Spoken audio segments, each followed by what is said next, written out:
안녕하세요. 오늘 여러분이 보내주신 자료, 법무법인 블로그 글인데요. 신주 발행 무효회소, 이거 한번 제대로 파헤쳐 보겠습니다.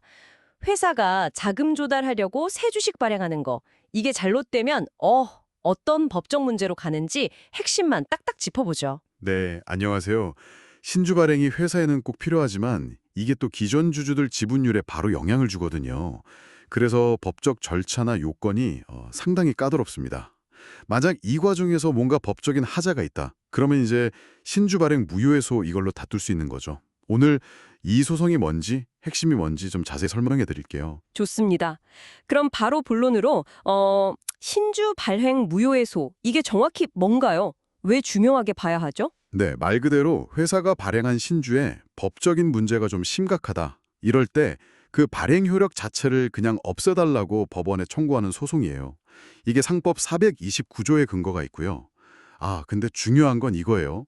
아무나 할 수 있는 건 아니고 주주나 이사 또는 감사만 할 수 있고요. 그리고 더 중요한 건 신주 발행일로부터 딱 6개월, 6개월 안에 소송을 제기합니다. 기한이 아주 짧죠. 6개월이요?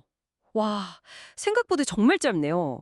그럼 그 기간 지나면 문제가 있었어도 그냥 끝인가요? 왜 이렇게 짧게 정해놨을까요? 맞습니다. 그 기간 놓치면 사실상 다투기가 어려워져요. 이게 왜 그러냐면 법은 거래의 안정성을 되게 중요하게 보거든요. 일단 신주가 발행되면 그걸 믿고 또 다른 거래들이 막 생겨나잖아요. 근데 이걸 너무 오랫동안 효력이 있네 없네 불안하게 놔두면 혼란이 커지니까 좀 빨리 확정 짓자는 취지죠. 거래 안정을 위해서군요. 그래도 주주 입장에서는 진짜 정신 바짝 차려야겠네요. 그럼 어떤 경우에 이게 무효가 되는 건가요? 자료 보니까 몇 가지 경우가 있던데 흔한 것들 좀 짚어주시죠. 네, 크게 한 세 가지 유형으로 볼 수 있어요. 첫 번째는 아주 명백하게 법령을 위반한 경우입니다. 예를 들어서 법에서 꼭 거치라는 이사회 결의를 안 했다거나 아니면 공고 같은 걸 빠뜨렸다거나 또 기존 주주들한테 먼저 주식 살 기회를 줘야 하는데 이걸 법적 근거 없이 침해했다면 그것도 무효 사유가 될 수 있죠. 법령 위반 말고 또 두 번째는 이제 정관 위반인데요.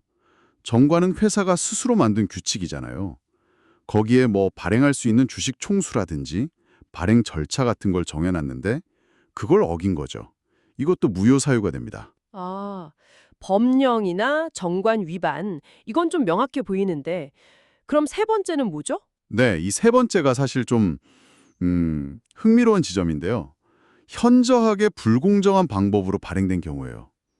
이건 뭐냐면 형식적인 절차는 다 지킨 것처럼 보여도 그 내용 자체가 너무 불공정하면 안 된다는 거죠. 현저하게 불공정하다. 예를 들면 어떤 게 있을까요? 예를 들면요. 특정 주주, 경영진 측근이라든지 이런 사람한테만 터무니없이 유리한 가격이나 조건으로 주식을 몰아주는 거예요. 아니면 경영권 분쟁 같은 상황에서 특정 주주 지분율을 일부러 낮추려고 막 주식을 발행한다거나 또 시가보다 막 엄청나게 낮은 가격으로 발행해서 회사나 다른 주주들한테 손해를 끼치는 경우 이런 게 다 해당될 수 있어요. 와, 그건 정말 중요한데요. 그냥 도장만 찍는다고 다 되는 게 아니군요. 실질적으로 공정한지가 핵심이네요. 근데요, 소송할 시간이 걸리잖아요. 그 전에 좀 급하게 막을 방법은 없나요? 자료에 가처분 얘기도 나오던데. 네. 신주 발행 효력 정지 가처분이라는 게 있긴 합니다. 본안 소송, 그러니까 무효해소 판결이 나오기 전에 일단 임시로 그 신주 발행 효력을 좀 멈춰달라 이렇게 신청하는 거죠. 그럼 일단 그걸로 막으면 되는 거 아니에요? 근데 여기서 이제 실무적으로 좀 함정이 있는데요. 우리 상법상 신주 발행 무효 판결은요. 판결이 확정돼도 과거로 거슬러 올라가서 효력이 없어지는 게 아니에요. 판결 이후부터, 즉 장래를 향해서만 효력이 없어집니다. 이걸 장래효라고 하거든요. 소급하는 게 아니라고요? 네, 그렇죠. 근데 가처분은 뭐예요? 당장 효력을 멈춰달라는 거잖아요. 이미 발행된 신주 거래 같은 걸 즉시 중단시키는 효과를 노리는 건데 이게 나중에 나올 본안 판결, 즉 장래효만 있는 판결의 효력 범위를 사실상 넘어서는 거라서요. 그래서 법원이 이런 가처분 신청은 원칙적으로 잘 받아두지 않는 경향이 강합니다. 자료에서도 이 부분을 좀 강조하고 있고요. 아하, 그렇군요. 급하다고 무조건 가처분 신청할 수 있는 게 아니네요. 와, 어렵네요. 그럼 기업 입장에서는 이런 소송에 아예 안 휘말리는 게 최선이겠어요? 뭘 제일 조심해야 할까요? 네, 맞습니다. 이 예방이 진짜 중요합니다. 뭐 이사회 결의부터 시작해서 주주들한테 알리는 거, 신주 인수권 제대로 보장하는 거, 또 발행 가격이나 조건 같은 거 공정하게 하는 거. 이 모든 절차를 법이랑 정관에 맞게 아주 투명하게 진행하고 그 근거 자료들을 잘 남겨둬야 합니다. 기록이 중요해요. 만약에 그럼에도 불구하고 소송이 딱 걸렸다. 그럼 어떻게 해야 돼요? 일단 소송이 들어오면 제일 먼저 뭘 봐야 할까요? 아까 말씀드린 그 6개월, 제소 기간이 지났는지부터 확인해야죠.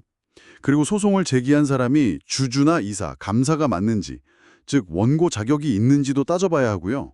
그런 다음에는 우리가 발행 절차를 다 적법하게 지켰고 또 그 발행 결정이 당시 회사 상황에서 경영상 꼭 필요했던 합리적인 판단이었다.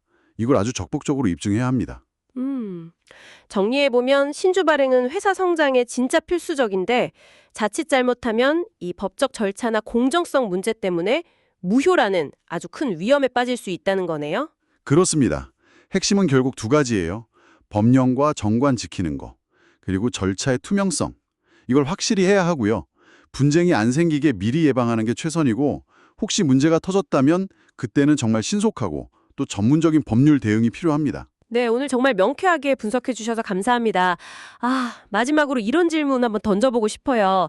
만약에 회사가 정말 너무 어려운 상황이라서 이걸 타개하려고 객관적으로 보면 조금은 불공정해 보일 수도 있는 그런 신주 발행을 어쩔 수 없이 해야 했다면요.